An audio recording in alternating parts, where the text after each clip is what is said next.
আসামের জন্য এখন তো আমার পরোটা শেষ হয়ে গেছে। অনেক ধন্যবাদ।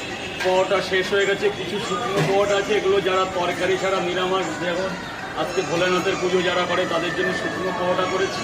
এখন তরকারিটা শেষ, এখন যারা আসবে তাদের জন্য শুকনো পাঠাবেন। আর আপনারা আসাম থেকে এসেছেন, আমি সত্যি খুব খুশি হলাম যে আসামের মতো এত সুন্দর জায়গা থেকে কলকাতায় এসে আমার পরোটার দোকানে এসে এটাই হচ্ছে আমি গর্ববোধ হলাম।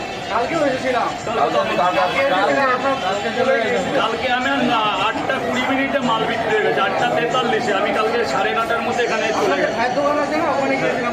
ও হ্যাঁ, আমি এখন কালকে আমরা এখান থেকে অনেকক্ষণ ওয়েট করে, প্রচুর আগে মাল বিক্রি হয়ে গেছিলো, তার মধ্যে আমরা এখানে ওয়েট করলাম, গল্প করলাম প্রায় 1.5 ঘন্টা। এখানে মানুষের ডিম এখন কেরেটে আনি না, ওইটা না গামলাটা, হ্যাঁ ডিমের গামলা এখানে। বলো বস, এবার তোমরা বলো। শুকনো পরোটা আছে দাম কম, 3টে 20 টাকা, 10টা 50 টাকা। এই জোর জবস্তি না, নিলেও কোনো ব্যাপার না, না নিলেও ব্যাপার না। কি নিলেও সে আমার কাছে অনেক ভালো, না নিলেও অনেক ভালো। যাক, ভালো লাগলো, আমার আরো ভালো লাগে।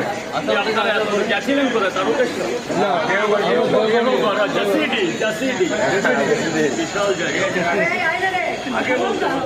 আমরা পাহাড়ে যাচ্ছি, সামনে যাবে